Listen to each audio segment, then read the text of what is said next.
Assalamualaikum warahmatullahi wabarakatuh. Kembali lagi dalam pembahasan ilmu ma'ani yaitu di bab fasal dan wasol. Seperti kita ketahui bahwa fasal adalah dua kalimat yang tidak menghubungkan dengan suatu adawat yaitu huruf ataf. Dan wasol, seperti kita ketahui kemarin, bahwa itu menghubungkan dua kalimat dengan huruf ataf. Adapun huruf ataf yang kita pelajari di dalam bab ini adalah huruf ataf berupa wawu. Dan itu adawatnya fasol dan wasol. Kita langsung ke screen.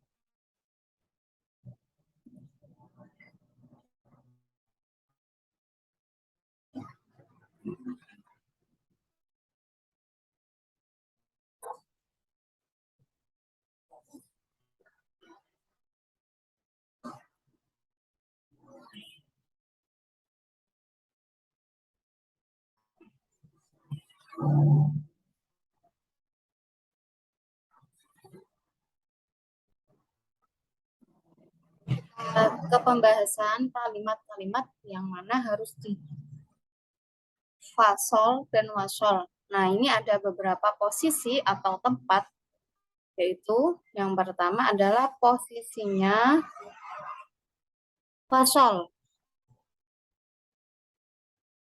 fi ijmali mawadi al-wasol. Nah, al-wasol atau jumlah ala ukhra, yaitu menghubungkan sesuatu dengan yang lainnya, yaitu dengan huruf wawu. Wa yaqa'u fi salah sah mawadi, dan terletak pada tiga tempat atau tiga posisi. Yang pertama adalah ida ittafaqat al-jumlatan fil khabariyah wal insya'iyah lafdun wa ma'na atau ma'na faqat. Walam yakun hunaka sabab yaqtadi al-fasl bainahuma wa kanat bainahuma munasibah tamah. Nah, pada dua kalimat yang terdapat kesamaan dalam bentuk kalam khabari atau kalam insya'i, baik secara lafaz dan makna atau hanya makna aja. Jadi gini, dengan catatan keduanya itu terdapat kesesuaian yang sempurna ataupun kesesuaian yang bermunasabah atau yang berkaitan gitu ya. Dan tidak menyebabkan keduanya itu bisa terpisah. Kita ke contohnya, contoh yang posisi pertama, yaitu sama-sama khabari. Al-khabariyatain qauluhu ta'ala innal abrara lafi na'im wa innal fujjara lafi jahannam. Di sini disebutkan bahwa terdapat dua kalimat, yaitu innal abrara lafi na'im sama wa innal fujjara lafi jahim ya. Nah, keduanya itu merupakan kalam khabari yang mengandung kesamaan dari maknanya. Nah, kalau kita menyebutkan di antara satu dari dua kalimat tersebut, maka itu akan paham kebalikannya. Gitu ya. Kemudian yang insyaiyatain, misal al-insyaiyatain qaulu ta'ala fad'u wastaqim kama umirta wa la tattabi'u. Kalau enggak salah itu ayatnya. Kemudian yang kedua, qaulu ta'ala fa'budullaha wa la tusyriku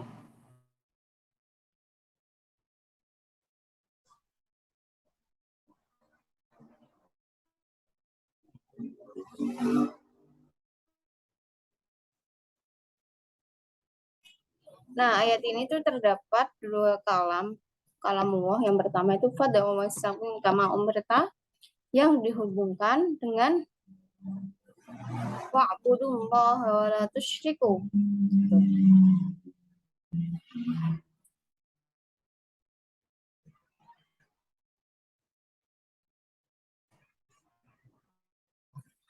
Wa'budullaha wa la tusyriku bihi syai'a.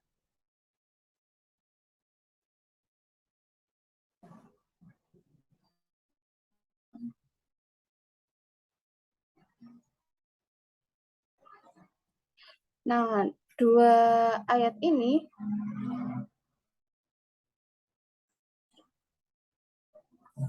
dihubungkan karena mempunyai sebuah keterkaitan ya.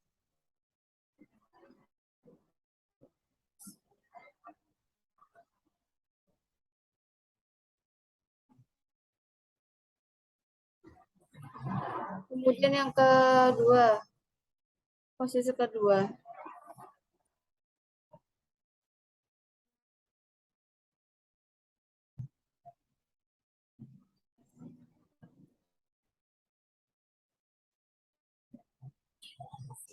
Nah, yang diantisipasinya karena ini mengandung amar.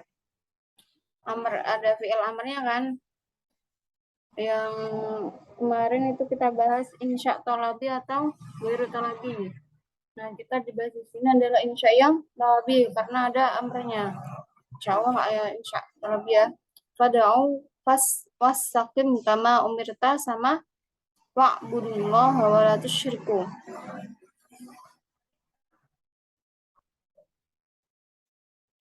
Dua ayat ini tuh yang mengandung tentang perintah dari Allah, Tuhanan, untuk menyembah Allah. Pembahasan yang kedua, yaitu posisi yang kedua adalah wadalik asani dafu tawahum ghairul murad, maksudnya kita menolak dari kesalahpahaman. Wadalika idza ikhtalafat al-jumlatan fil khabari wal insya'iyah wa kana al-fasl yuhamu khilaf maksud.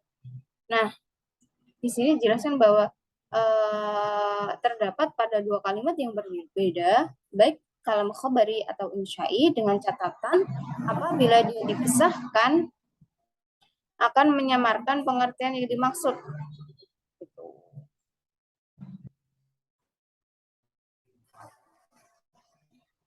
Seperti perkataan gini, kama taqulu mujiban syasyi bin nafi. Nah, seperti perkataan seseorang dengan huruf nafi atau dengan ketiadaan ya. Yaitu contohnya la, siapa huwa, tidak dan semoga. Nah, ini ada huruf atofnya, yaitu sambungan dari la. Makanya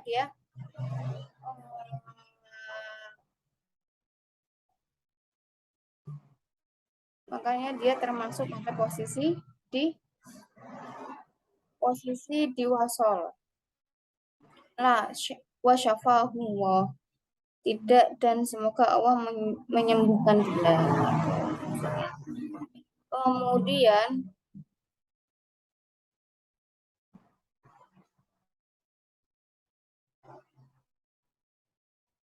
bima yas'alka hal bari'u khalidun minal marad. Nah, di sini kalimat yang tadi tidak dan semoga Allah menyembuhkan dia gitu kan. Nah, itu tuh jawaban dari pertanyaan hal bari'u ala Khalid minal marad atau hal bari'u Ali minal marad. Itu apakah Ali telah sembuh dari sakitnya?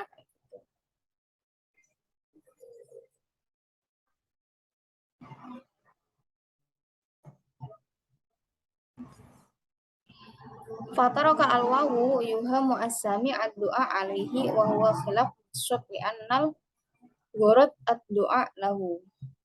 Nah, makanya di sini disebutkan bahwa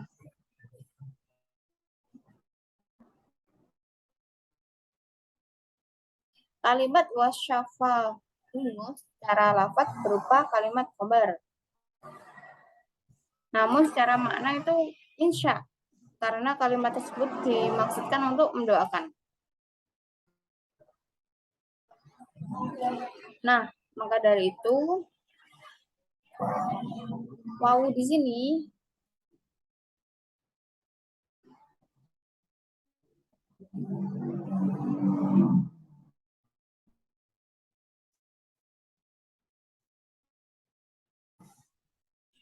wawu yang wasyafahu itu untuk digabungkan dengan huruf wa. Keduanya itu harus digabungkan la sama wasyafahu agar pengertiannya maksud dimengerti oleh maksudnya. Kalau yang hal bari'u ali minal marot ini ditinggalkan wawunya karena untuk yuhamu asami ad-du'a alaihi, untuk meninggalkan wawunya itu untuk meninggalkan pendengaran yang waham, yang tidak jelas, untuk didengarkan, untuk orang yang mendengarkan dari doa tersebut. Maka disamarkan ya tadi wawunya ya saya bilang ya, yang menyamarkan tadi loh. Wawa khilaf maksud, dan ini berbeda dari maksud tujuannya. Li'annal gharad ad-du'a alaihi, karena yang dimaksud itu adalah doa. Maka yang hal baru ali minal marad, maka dia tidak ada wawunya karena untuk menghindari salah pahaman. Tuh.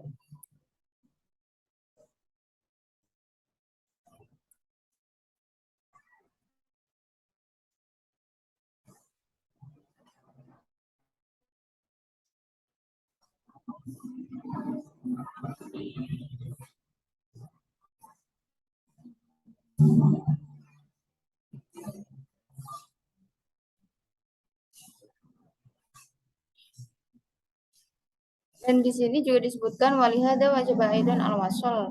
Wa pada jumlah asal yang doai al-syai'ah ada cuma al-ula min khabar al-masdar bila bila tidak al-iham wa kullu min jumlatin la mahallahu min. Tambahan aja sih, intinya dia wajib untuk di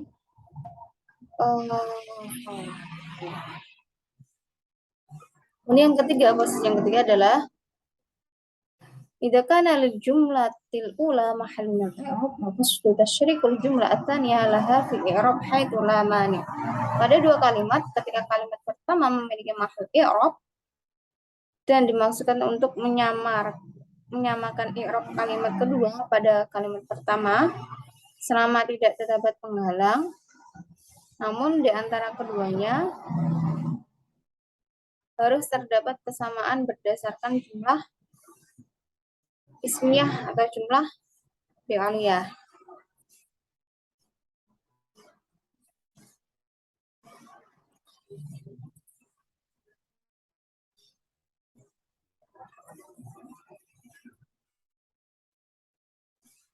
Yang masuk ketiga itu cuman dia hanya memiliki mahal i'rab. Nah, yang fase kedua kan dia nggak punya mahal i'rab.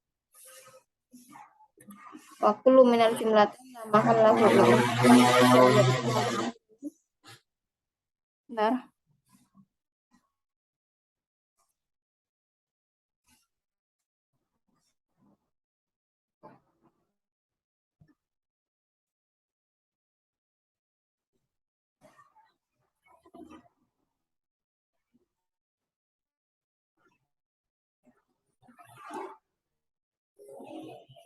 Ini kan ada tulisan wa kullu minal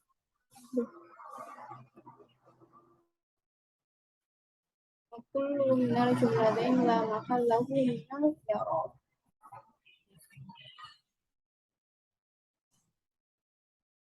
Yang ketiga ada mahal i'rabnya. Saya lupa. Ini ada contohnya ya.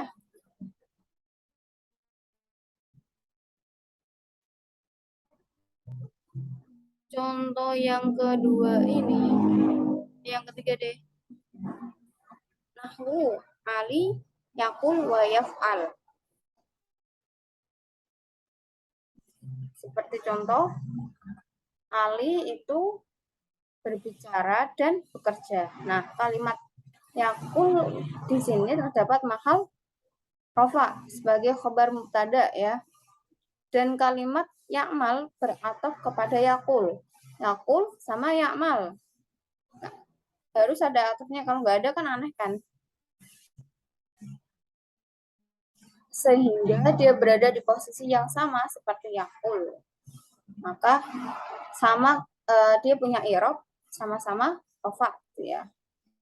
Tapi sebagai khobar yang kedua gitu. Apabila kedua kalimat berubah jumlah fi'liyah namun berbeda dengan fi'ilnya, misalkan pada kalimat madi dan yang kedua mudhari, maka keluar dari ketentuan kecuali tujuan tertentu. Jadi kalau di sini baiknya harus sama-sama mudhari atau sama-sama madi, karena kalau di gangguan keduanya antara fi'il madi sama mudhari, maka dia akan bertujuan lain gitu, kecuali ada posisi tertentu. Itu tidak usah dibahas terlalu dalam. Nah, kita langsung ke pembahasan kedua, yaitu al-mabahats ats-tsani fi mujmal mawadhi al-fasl. Nah, ini penempatan atau posisi fasol.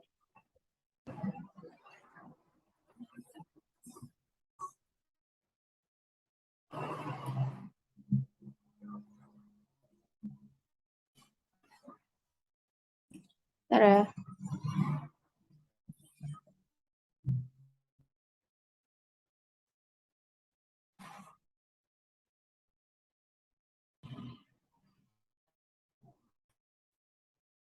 Nah, seperti kita tahu bahwa fasol adalah dua kalimat yang tidak dihubungkan dengan huruf atau berupa wawu. Nah, ini terletak di dalam 5 posisi. Yang pertama adalah ayakuna.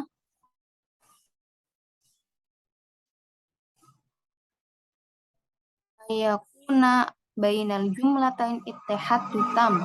Famtazu ma'nahu hatta ka'anna ufriqa fi qalib wahid wa yusamma dzalika kamalul ittisal. Nah, yang pertama itu disebut kamalul ittisal karena terjadi pada dua kalimat yang memiliki hubungan makna yang sempurna, di mana kedua kalimat yang kalimat kedua ini ditempatkan pada kalimat pertama seperti pada tempatnya sendiri. Itu. Maka disebut kamalu ittisal.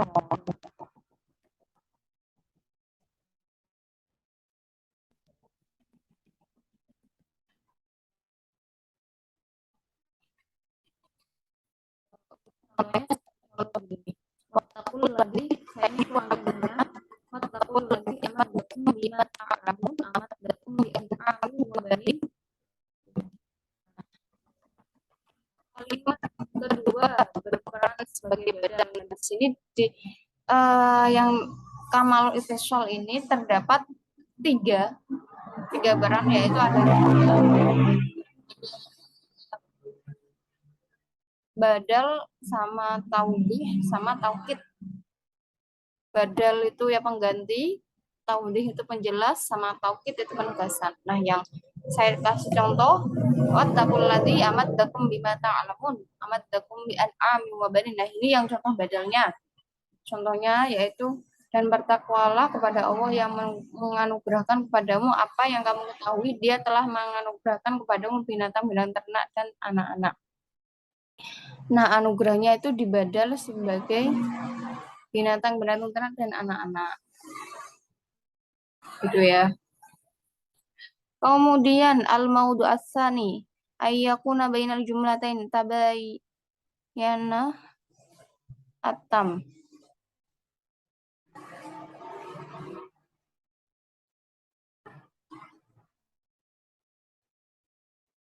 biduni iham khilaful murad sama dari kamalul inqita. Di sini disebutkan bahwa tabayun tam biduni iham itu artinya ikhtilaf bainal jumlatain. Artinya gini, terjadi dua kalimat yang berbeda secara sempurna. Hal ini terjadi dalam dua keadaan. Yang pertama, nah di sini disebutkan sebagai kamalu inqita, yaitu dua kalimat yang berbeda secara sempurna.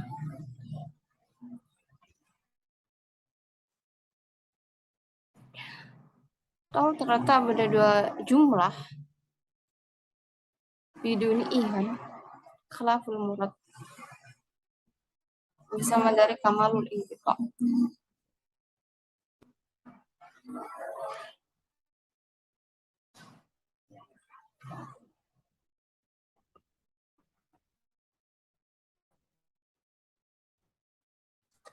Artinya yang dimaksudkan perbedaan dua kalimat tersebut yaitu berada salah satu kalimat itu berupa kalimat khabar atau insya baik secara lafaz dan makna atau makna saja. Contoh, hadir al-amir bidahullah. Hadir al-amir ini merupakan kalimat khabar. Hadir al-amir kan kita ngasih kabar kan. Kemudian kedua itu hafidahullah. Itu kalimat insya. Jadi perbedaan di sini salah satu kalimatnya berupa kalimat khabar atau insya.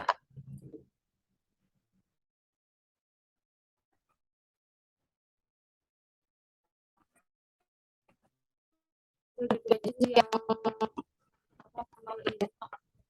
kemudian al-mawdu asal ayakuna minal jumlah dan rabidah qawiyah bisa menjadi syibu kama al-ittisal. Nah, ketiga adalah terjadi pada dua kalimat, di mana kalimat keduanya mempunyai hubungan yang kuat dengan kalimat yang pertama.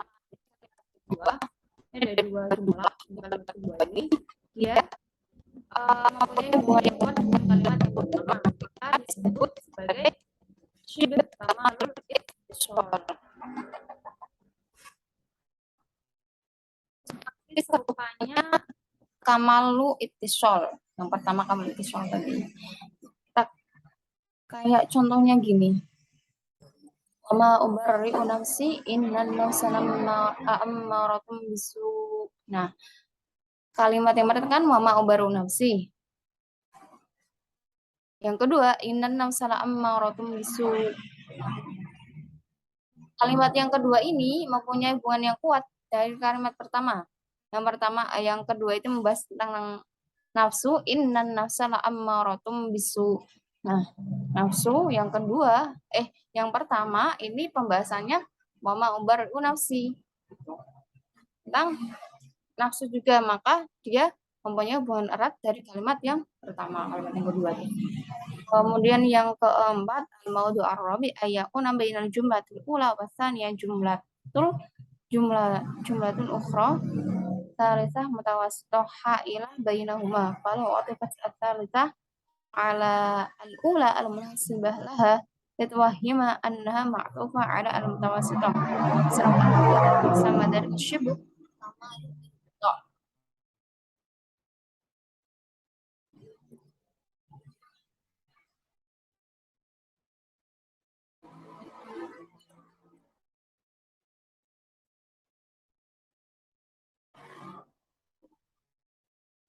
maksudnya syibh kamalu inqita itu apa? Nah, ini terjadi pada dua jumlah. Kalimat yang pertama dan kedua.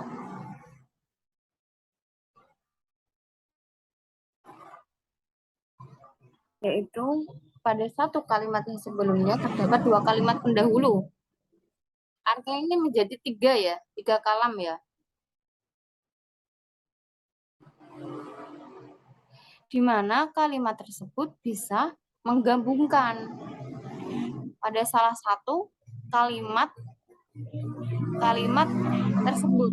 Artinya kalimat yang ketiga ini dia bisa menggabungkan dengan salah satu kalimat yang terdapat sebelumnya, yaitu bainal jumlatain itu yang kalimat pertama sama kedua.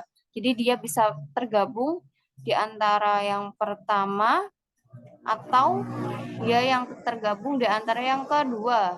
Jadi gitu ya. Dia bisa bergabung ke salah satunya. Jadi antara kalimat pertama sama kalimat kedua.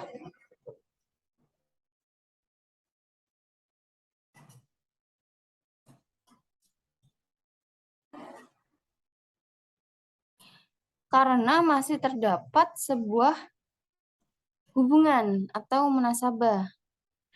Tapi penggabungan dengan atof akan menyebabkan rusaknya makna yang dimaksud. Makanya dia ketika ada huruf atof itu wahima anha ma'tufa 'ala al-mutawassithah fayutraku ma'tufa 'ala al-mutawassithah.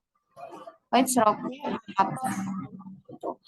Ketika ada huruf atof di antara tadi kalimat tadi, maka hubungannya menjadi rusak. Makanya dia huruf atofnya itu harus ditinggalkan. Dan ini disebut dengan syibh kamalu inqita. Seperti contohnya kita watadun salma annani abgi biha badalan aroha fit dolali kahim. Aroha boleh dihubungkan dengan wawu atof pada kalimat tadunnu karena masih terdapat dengan munasabah. Tapi untuk dihubungkan dengan abgi biha dia akan merusak maknanya.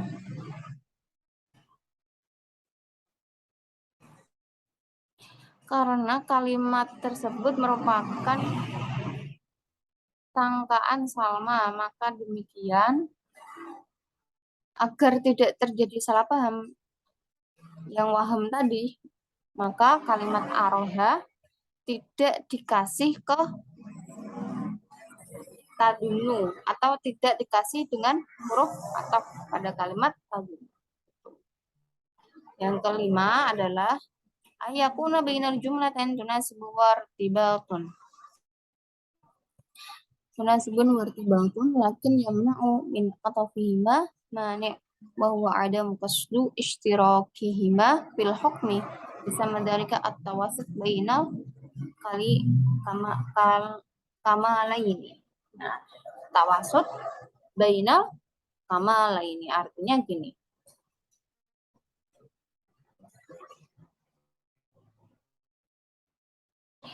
Jadi dua jumlah tersebut merupakan memiliki sebuah hubungan nasibah. Tetapi lakin yang mena'u min atau fina mani. Tapi dia dilarang ada huruf atofnya.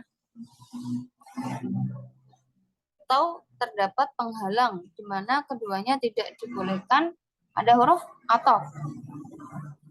Sebab bahwa ada mu'ishtirakihima fil hukmi. Sebab tidak dimaksudkan untuk menyamakan hukum.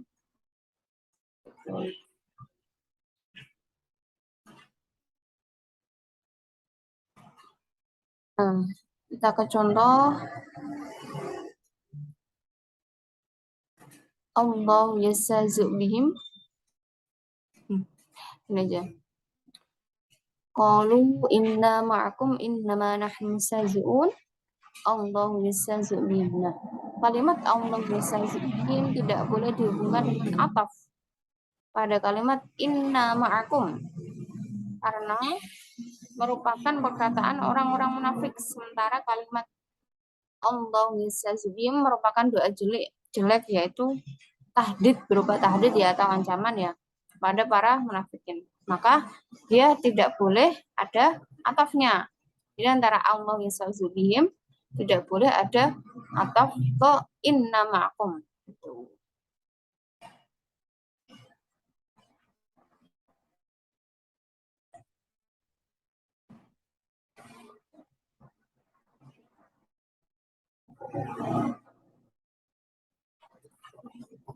Jadi gitu aja ya.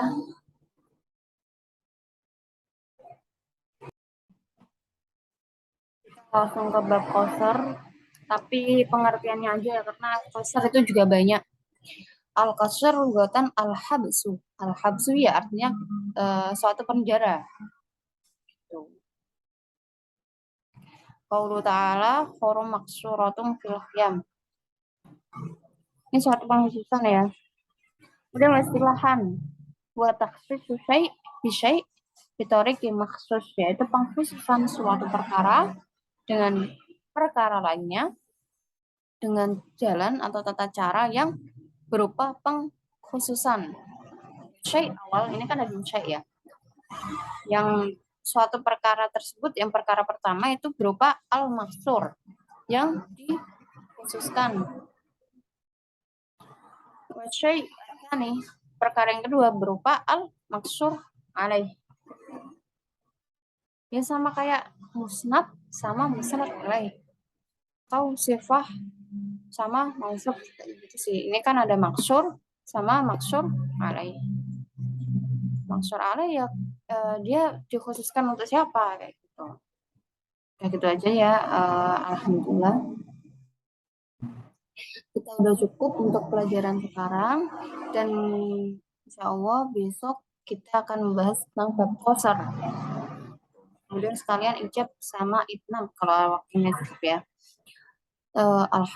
Cukup sekian. Wabillahi taufiq wal hidayah. Wassalamualaikum warahmatullahi wabarakatuh.